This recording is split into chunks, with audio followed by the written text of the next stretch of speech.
받아들여야 할 것입니다. 5절과 6절 말씀에 보면 이렇게 기록하고 있습니다. 어떤 사람들이 성전을 가리켜 그 아름다운 돌과 헌물로 꾸민 것을 말하며 예수께서 이르시되 너희 보는 이것들이 날이 이르면 돌 하나도 돌 위에 남지 않고 다 무너뜨려지리라 라고 말씀하고 있습니다. 예수님은 성전 파괴에 대해 앞서 두 차례 말씀하셨습니다. 13장과 19장 말씀에서 말씀하셨습니다. 하지만 오늘 예언은 성전에서 가르치신 사역의 결론으로 등장한다는 점에서 매우 큰 의미가 있을 것입니다. 이것은 예수님의 예전 예언들을 확증할 뿐만 아니라 그것이 결코 이제 돌이킬 수 없는 것임을 확증하고 있기 때문입니다.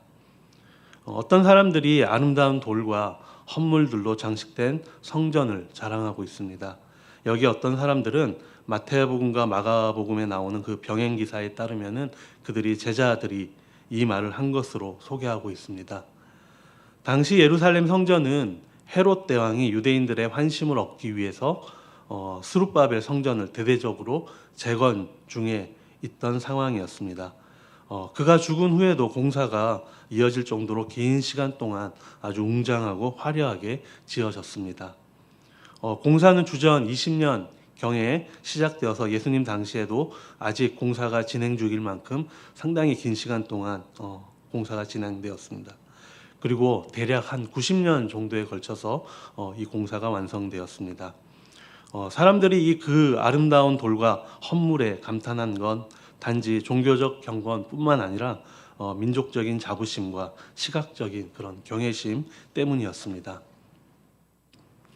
사람들은 겉으로 보이는 영광에 집중하였지만은 예수님은 그런 모습을 보고 성전의 종말을 경고하고 계십니다. 이 말씀은 주 70년 로마에 의해 실제로 그 성전이 파괴된 사건을 미리 말씀하고 계시는 것입니다. 예수님은 제자들에게 이렇게 이야기하십니다. 이 모든 것이 무너질 것이다. 이 말씀은 단지 건물에 대한 말씀이 아니라 보이는 것에 의존하는 신앙, 그리고 외형에 안주하는 믿음에 대한 경고로 우리는 받아들여야 합니다. 유대인들은 성전이 있으니 하나님이 우리 편이다라고 착각했지만은 예수님은 진정한 성전이신 자신을 거부한 그들의 마음 상태를 지적하고 계신 것입니다. 이 성전은 그저 참 성전이신 예수님의 모형이었고 그림자에 불과했지만은 예수님이 오셨으니 이제 그 의미가 없어졌습니다. 그럼에도 불구하고 사람들은 여전히 그런 화려한 성전을 자랑하고 있었습니다. 본질은 사라진 채 위선적인 신앙의 모습만이 남아 있었던 것입니다. 이렇게 외형적이고 위선적인 신앙은 하나님 앞에 결코 설 수 없으며 오직 참된 믿음만이 영원할 수 있다는 것을 우리는 이 말씀을 통해서 교훈받을 수 있습니다. 이렇게 위선적인 신앙은 사람들을 잠시 속일 수는 있을 것입니다. 겉으로는 매우 경건하고 또 신실해 보이기 때문입니다. 하지만 그런 신앙은 결코 영원한 가치도 없으며 곧 헛됨이 드러나게 될 것입니다. 그런 외형적인 모양만 지닌 신앙은 신앙을 통해서는 결코 하나님 앞에 나아갈 수 없기 때문입니다. 이미 내 중심인 신앙생활을 하기 때문에 하나님이 내 신앙의 중심이 될 수 없기 때문입니다. 우리가 신앙생활을 하면서 예배를 드리고 봉사를 잘하니 나는 참된 믿음을 가졌다 이렇게 이야기할 수도 있을 것입니다. 그런데 예배와 봉사가 귀함에도 우리는 항상 조심해야 합니다. 왜냐하면 이런 것들은 신앙이 없어도 어떻게 보면 익숙해지면 다 할 수 있는 일이 되기 때문입니다. 본질이 아닌 주변 사람들 그리고 내 직분 그리고 내 명예 주변의 평판과 같은 그런 외적인 것에 신경을 쓰면은 어느 정도는 할 수 있게 됩니다. 하지만 참된 믿음이 없거나 그리고 잃어버린 사람들이라도 이런 외적인 것에 신경을 쓰면은 우리는 계속해서 그런 일들을 할 수 있게 됩니다. 하지만은 이렇게 외적인 성전의 아름다움이 아무 소용이 없듯이 외형적이고 위선적인 신앙도 아무 의미가 없다라는 것입니다. 겉으로는 초라하지만은 자신이 가진 것 모두를 드린 우리 저 앞절에 나와 있던 과부의 신앙이 참된 신앙인 것을 우리는 기억하기를 소망합니다. 이렇게 본질을 망각한 채 이렇게 비본질적인 것만으로 채워진다면은 그것이 성전이라도 예수님께서는 무너뜨리겠다고 말씀하고 계십니다. 이 말을 들은 그들이 어느 때에 또 이런 일이 일어나고 이때 어떤 무슨 징조가 있는지를 묻습니다. 그도 그럴 것이 아까 말씀드렸지 많은 유대인들은 메시아가 나타나 성전을 영화롭게 할 것이라는 그런 종말론적인 기대를 가지고 있었습니다. 하지만 그 성전이 지금 다 무너뜨려진다라고 하니 그들에게는 엄청난 혼란이 닥칠 것임에 투명했을 것입니다. 8절 말씀에 이렇게 이야기합니다. 예수님께서 너희는 미혹되지 않도록 주의하라. 많은 사람이 내 이름으로 와서 이르되 내가 그라하며 때가 가까이 왔다 하겠으나 그들을 따르지 말라라고 말씀하십니다. 예수님은 그리스도라 자칭하는 사람들에게 미혹되지 않도록 또 주의하라고 경고하고 계십니다. 난리와 소요의 소문이 들리면은 더 많은 사람들이 두려움에 빠져 이런 거짓 구원자를 쫓게 될 것이기 때문입니다. 예수님은 그들이 이미 형식적이고 눈에 화려하게 보이는 그런 비본질을 쫓는다면은 이런 것에도 쉽게 현혹될 것이라고 생각을 하시고 이렇게 주의하라고 말씀하고 계시는 것입니다. 이렇게 미혹에 빠지는 자는 참된 신앙의 본질인 그리스도에게서 떨어져 나가는 것이기 때문입니다. 그렇기 때문에 우리는 예수님만이 구원자이시며 십자가 복음만이 구원의 길임을 확실히 믿어 이런 미혹에 받지 않도록 주의해야 할 것입니다. 어느 시대나 신자들을 미혹하는 자들이 존재했습니다. 그러므로 우리는 그 미혹을 받지 않도록 항상 깨어서 주의해야 할 것입니다. 그리고 예수님은 이어서 종말이 오기 전에 이렇게 거짓 그리스도들과 그리고 전쟁, 지진, 기근, 전염병 그리고 하늘의 징조들이 있을 것이라고 계속해서 말씀하십니다. 그러나 그 모든 일들은 종말의 징조일 뿐 끝은 오지 않는다라고 9절에서 말씀하고 있습니다. 오늘날에도 많은 사람들이 종말의 징조를 이용해서 공포를 조장하거나 또 잘못된 교리를 퍼뜨립니다. 그러나 성도는 그런 두려움에 흔들리는 대신에 말씀 안에서 그것들을 분별해 나가야 할 것입니다. 설마 그 정도 분별하지 못할까라고 생각할 수도 있습니다. 하지만 우리는 절박한 상황에서는 그것이 썩은 줄도 모르고 썩은 동아줄을 잡는 것이 인간의 본성입니다. 우리가 진리와 거짓에 대한 정확한 분별력이 없다면은 종말의 순간에 우리는 또 잘못된 선택을 할 수 있게 되는 것입니다. 위선적인 형식주의와 그리고 거짓 구원자들은 늘 우리를 미혹하고 있습니다. 그것을 우리는 경계해야 할 것입니다. 그것은 오직 예수 그리스도 예수 십자가가 복음 위에 굳건히 서는 것임을 기억해야 할 것입니다. 그렇게 했을 때 썩은 동아줄이 아닌 영원히 우리를 붙잡아 주실 예수 그리스도의 복음을 우리는 끝까지 붙잡고 나아갈 수 있을 것입니다. 이렇게 절박한 상황 그리고 위기의 상황이 오기 전에 우리가 붙잡아야 할 진리는 오직 예수 그리스도의 복음임을 우리는 다시 한번 기억해야 할 것입니다. 이렇게 예루살렘 성전의 멸망을 알려주는 징조들을 이어서 계속해서 보여주고 있습니다. 천재지변과 국가와 국가 간의 전쟁 그리고 복음의 증인들이 도처에서 고난을 받을 것을 포함하고 있습니다. 이러한 사건들이 예루살렘 성전의 멸망 이전에 일어날 것이라고 경고하십니다. 이들이 정확하게 언제 일어나게 될지 구체적으로 말씀하시지는 않았지만은 예루살렘 성전의 멸망 이전에 이것들이 있을 것이라고 분명하게 말씀하고 있습니다. 12절과 17절 말씀에 보면은 이 모든 일 전에 내 이름으로 말미암아 너희에게 손을 대어 박해하며 그리고 너희가 내 이름으로 말미암아 모든 사람에게 미움을 받을 것이나라고 말씀하고 계십니다. 예수님은 제자들이 박해와 미움을 받을 것을 경고하십니다. 심지어 가족들로부터도 배신당하는 일이 있을 것이라고 이야기하고 있습니다. 그러나 중요한 것은 그 박해가 오히려 복음을 증언하는 기회가 될 것이라는 점입니다. 그러기 위해서 우리는 성경의 지혜를 끊임없이 의지해 나가야 할 것입니다. 13절 말씀에 이렇게 기록하고 있습니다. 이 일이 도리어 너희에게 증거가 되리라 라고 말씀하십니다.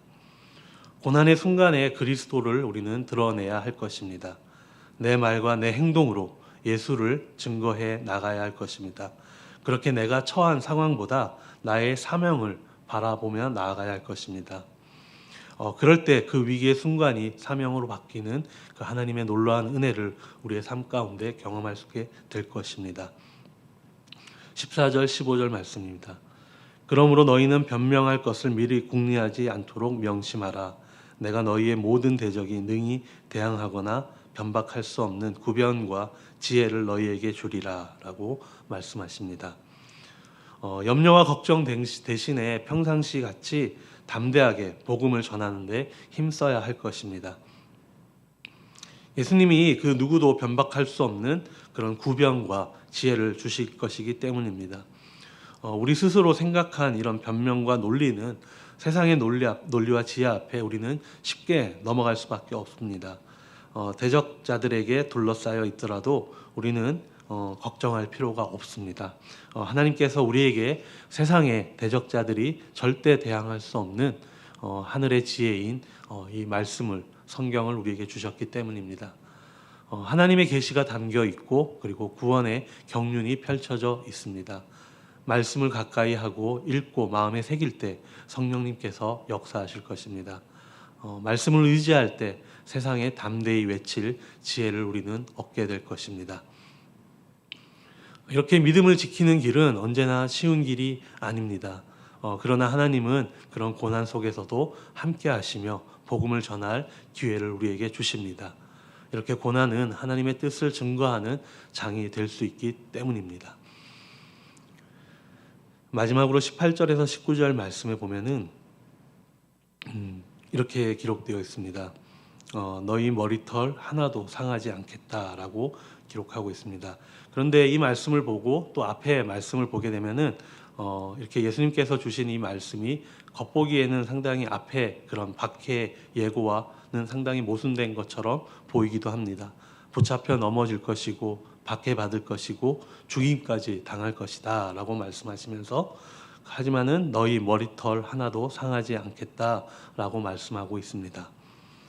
여기서 예수님이 말씀하시는 것은 어떤 육체적인 안전이 아니라 영혼의 궁극적인 보존을 이야기하고 있습니다. 비록 이 땅에서 믿음 때문에 고난을 당하고 심지어 죽음을 겪는다 할지라도 하나님은 그의 백성을 결코 버리지 않으시며 이것을 통해서 영원한 생명을 주시고 끝까지 우리를 책임져 주신다라는 약속을 말씀하고 계시는 것입니다. 여기서 머리털 하나도 상하지 않는다라는 표현은 하나님께서 우리 삶 전체를 철저히 주관하시고 돌보신다라는 뜻으로 우리는 받아들일 수 있습니다. 하나님은 우리의 아픔, 억울함, 손해 하나까지도 모두 알고 계시고 그것을 의미 없이 흘려보내지 않으십니다. 그 어떤 고난도 하나님의 주권 아래에서 허락한 것이며 그리고 하나님의 영원한 계획 속에 들어있는 것입니다. 그리고 예수님은 마지막으로 이렇게 말씀하십니다. 너희의 인내로 너희 영혼을 얻으리라. 여기서 얻는다라는 말은 단지 소유한다라는 의미를 넘어서 자기 영혼을 구원하여 온전히 지킨다라는 의미까지 포함하고 있습니다. 이 말씀은 종말의 때에 구원을 받는 결정적인 조건이 믿음의 인내임을 분명하게 말씀해주고 있습니다. 세상이 흔들리고 거짓이 난무하고 그리고 고난이 닥칠지라도 신실하게 하나님을 의지하고 끝까지 믿음을 지키는 자는 결코 잃어버림을 당하지 않습니다. 하나님은 그들의 영혼을 기억하시고 그리고 마지막 날에 영원한 생명으로 갚아주실 것입니다. 믿음의 길은 순간적인 열심도 중요하겠지만은 지속적인 인내가 반드시 중요하고 필요합니다. 오늘도 우리를 흔드는 수많은 뉴스와 그리고 위협 그리고 유혹들 앞에서 흔들리지 않는 믿음을 우리는 지켜나가야 합니다. 그렇기 때문에 인내는 그저 힘든 일을 참고 견디는 것이 아니라 그것을 넘어서 소망을 품고 끝까지 버티는 것입니다. 우리의 구원은 믿음으로 시작되었지만은 오늘 말씀 안에서 저희들이 보았듯이 인내로 완성되게 된다라는 것입니다. 진정한 승리는 그런 환경의 안정뿐만 아니라 믿음을 지켜나가는 것입니다. 끝까지 견디는 자, 그리고 하나님을 의지하며 흔들리지 않는 자는 영원한 생명을 얻게 될 것입니다. 오늘 누가복음 21장 5절에서 19절 말씀은 단지 과거의 예언에 그치는 것이 아닙니다. 그것은 오늘의 현실 속에서도 예수님이 다시 오는 그날까지 여전히 유효한 영적인 경고이고 우리에게 주는 격려의 메시지입니다. 인간이 만든 이 세상의 모든 것들은 무너질 수밖에 없습니다. 그리고 이 세상은 우리 그리스도인들을 끊임없이 미혹하면서 우리의 마음을 빼앗으려고 하고 있습니다. 그렇기 때문에 우리의 삶 가운데 당연히 박해가 있을 수 있습니다. 그러나 하나님은 그의 백성을 지켜주십니다. 그리고 끝까지 견디는 자는 영원한 생명을 얻게 되는 것입니다. 우리에게 박해도 있겠지만은 하나님이 보호하시며 그리고 지혜를 주신다는 놀라운 약속도 있습니다. 저와 여러분은 그 중에 무엇을 바라보며 살아야 하겠습니까? 피할 수 없는 고난과 환난 가운데 우리는 인내하며 오직 예수님만 바라보며 동행하길 소망합니다. 그럴 때 오직 예수님이 내 삶의 중심이 되시며 우리는 무너지는 성전이 아닌 영원한 성전이 되는 그런 하나님의 놀라운 은혜를 누리는 저와 여러분이 되기를 소망합니다. 다 함께 기도하시겠습니다. 거룩하신 하나님 아버지, 오늘도 말씀으로 저희의 눈을 열어주시고 이 세상이 흔들지라도 변하지 않는 진리를 보여주심에 감사합니다. 화려한 성전이 무너질지라도 그리고 사람의 말이 우리를 흔들지라도 우리는 주님의 말씀 위에 믿음으로 세우기를 소망합니다. 종말의 때에 혼란과 그리고 고난이 있어도 그 모든 순간이 복음을 증거할 기회임을 우리는 믿습니다. 저희의 입을 열어 담대히 주님을 증언하게 하시고 그리고 어떠한 상황에서도 주님을 부인하지 않는 믿음을 허락하여 주시옵소서. 끝까지 견디는 자에게 생명을 주신다고 하신 주님의 약속을 붙듭니다. 작은 일에 충성하고 고난 가운데 인내하며 그리고 주님 다시 오시는 날까지 신실한 제자로 살아가게 하여 주시옵소서. 이 모든 말씀 살아계신 예수 그리스도의 이름으로 기도드립니다. 아멘. 저희들 오늘 말씀을 가지고 한 가지 함께 기도하겠습니다.